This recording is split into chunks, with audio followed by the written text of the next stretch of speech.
Eh bien, rebonjour, nous sommes toujours dans l'exercice 2 sur les formules mésomères. J'ai décidé de mettre un petit fond sonore, parce que je trouvais que, après tout, faut peut-être pas se faire de mal, donc voilà. Alors on arrive sur la deuxième ligne, en fait, on est sur les formes mésomères du benzène.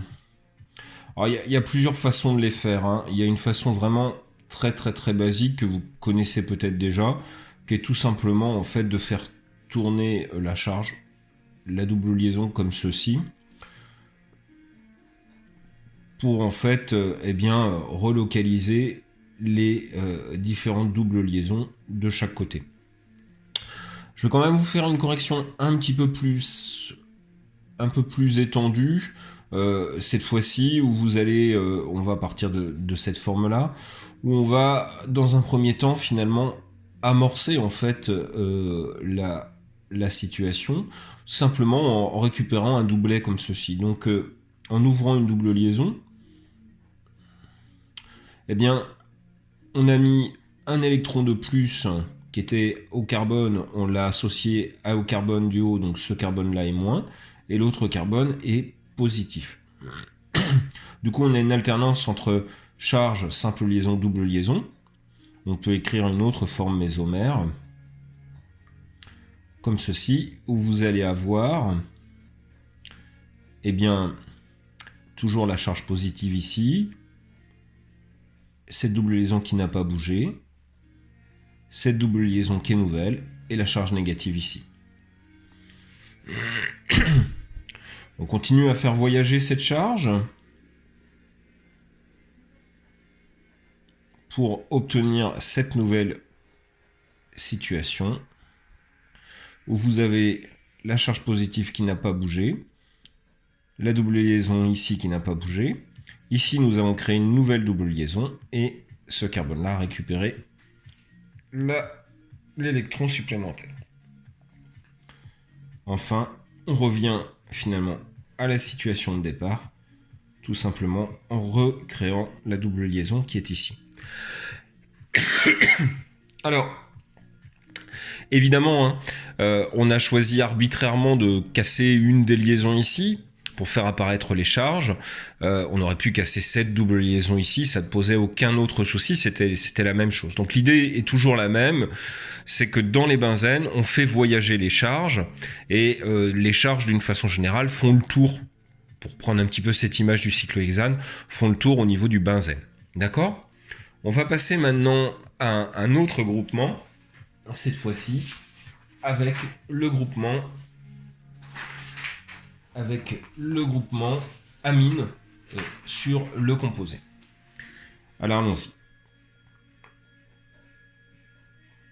Alors, un benzène avec un groupement amine, ça s'appelle l'aniline. L'aniline, c'est un effet plus M. Le groupement amine est un effet plus M, c'est-à-dire qu'il va avoir tendance à donner. Et c'est effectivement ce qu'on va écrire dans sa première forme mésomère, comme ceci, où la double liaison entre en résonance.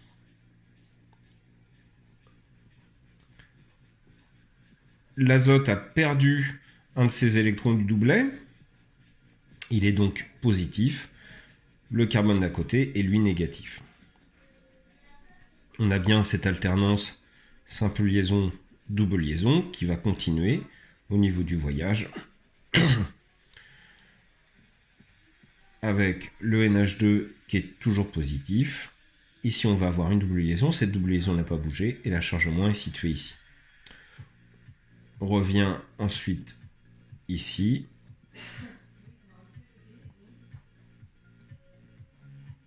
Pour redessiner une nouvelle forme mésomère où vous avez cette fois-ci le NH2 qui est ici et la charge négative qui est située ici. Le NH2 est toujours positif. On continue. Enfin, pour revenir finalement, à la forme de départ, comme ceci, pour revenir ici. Alors j'en ai pas parlé, mais j'insiste vraiment fondamentalement sur ces histoires de flèches, parce que les flèches ont un sens, et même si ici je me suis trompé, là je suis désolé, c'est pas facile pour moi d'écrire en me filmant, mais même si je me suis déplacé, je vous assure que ces flèches, avec ces doubles sens, c'est vraiment quelque chose d'important. On va passer maintenant à l'autre groupement. Cette fois-ci, c'est la même chose, toujours notre benzène, tu vas partir un petit peu différemment. Et cette fois-ci, vous avez un groupement aldéhyde, et le groupement aldéhyde, cette fois-ci, lui, il a un effet "-m". Souvenez-vous, dans le cours, j'en ai parlé, il y a une échelle et ce groupement fait partie des effets "-m", c'est-à-dire qu'il va attirer à lui. Alors comment il va attirer à lui? Vous avez double liaison, simple liaison, double liaison. Il attire à lui, c'est-à-dire qu'il va prendre ce doublet pour obtenir ici. Alors, quelle va être la situation? Sur un effet "-m", on a tiré une charge, on a tiré sur un électron, l'oxygène de l'aldéhyde a gagné un électron, il est donc négatif. Ici, le carbone est forcément positif. On peut le voir ici, il avait un électron qui était mis en commun avec l'autre carbone. Cet électron s'est enfui pour aller ailleurs. Il est positif. Cette fois-ci, la charge qui bouge est un petit peu différente puisque c'est une charge, c'est une alternance charge plus, simple liaison, double liaison. Mais ça fonctionne exactement de la même façon. Vous avez ici le carbone négatif avec l'hydrogène. Cette double liaison n'a pas bougé. Cet électron qui était sur ce carbone est parti ici, donc le carbone a récupéré son nombre d'électrons. Par contre ici, vous avez l'apparition d'une charge plus. Bon, vous avez compris que cette charge plus, elle va se déplacer comme ceci pour obtenir cette forme mésomère, où vous avez cette fois-ci la double liaison qui est ici, l'autre double liaison qui est ici, la double liaison externe avec l'oxygène qui est négatif ici, et ici le carbone qui est positif. Alors comment on retourne à l'état initial? Alors j'ai oublié l'hydrogène, mais c'est pas facile, j'ai de l'encombrement. Comment on retourne à l'état initial? Bien tout simplement en refaisant le chemin inverse du précédent pour obtenir finalement la molécule de départ.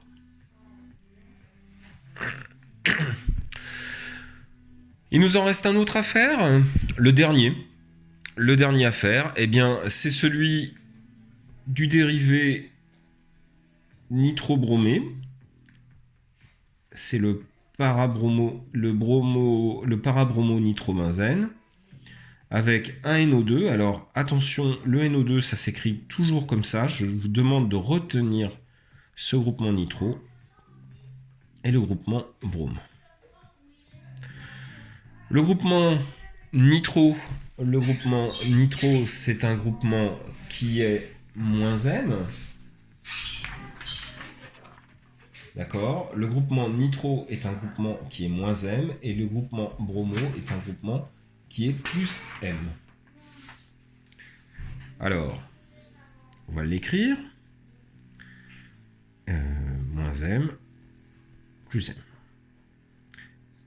Et on va démarrer. On démarre justement par l'halogène. Donc l'halogène donne un électron. Du coup, l'électron de la double liaison se retrouve ici sous la forme d'une charge négative. Comme d'habitude, on va se retrouver dans une situation où la neutralité doit être toujours le cas. C'est-à-dire qu'on retrouve toujours le même nombre d'électrons. Ce n'est pas une réaction chimique. On a bien ici une charge plus, une charge moins, donc quelque chose de neutre, une charge plus, une charge de moins, donc quelque chose de neutre. On continue l'alternance. La charge négative pour venir ici, pour se situer cette fois-ci sur ce carbone-là.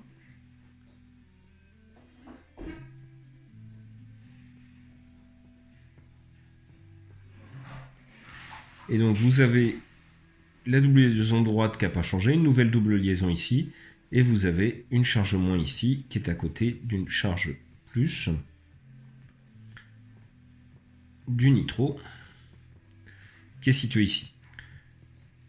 Le côté supplémentaire, c'est quoi? C'est qu'ici on va pouvoir créer une autre forme mésomère qui est celle-ci. J'ai oublié la charge plus tout à l'heure. Faites attention à ça. Donc le brome est toujours plus. Alors, qu'est-ce qui se passe sur le nitro? C'est un classique du nitro. Vous allez avoir deux charges négatives sur chacun des deux oxygènes. Le plus ici, cette double liaison qui est là. Si on regarde bien, on a deux charges positives, deux charges négatives. Le système est neutre. Oula, mon bricolage bouge. Eh ben, on va continuer là-dessus. En fait, il faut faire revenir la charge moins au niveau du cycle. Alors, on va le faire en deux temps, comme ceci. Comme ceci. Alors, soit comme ceci, soit on le refait exactement comme ça et on refait voyager comme ça, soit on le refait en un coup, ici. Je vais vous le refaire. Donc, on a ici N au moins, ici double liaison O,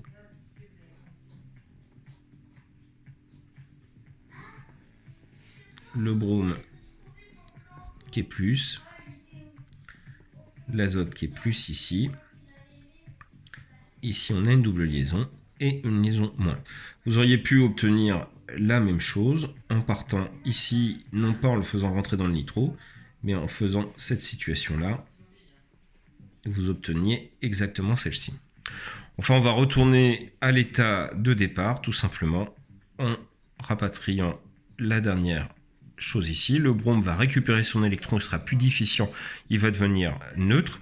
Et ici, vous allez récupérer la dernière double liaison qui fait l'aromaticité du benzène pour retourner à l'état de départ. On n'oublie pas les doubles flèches.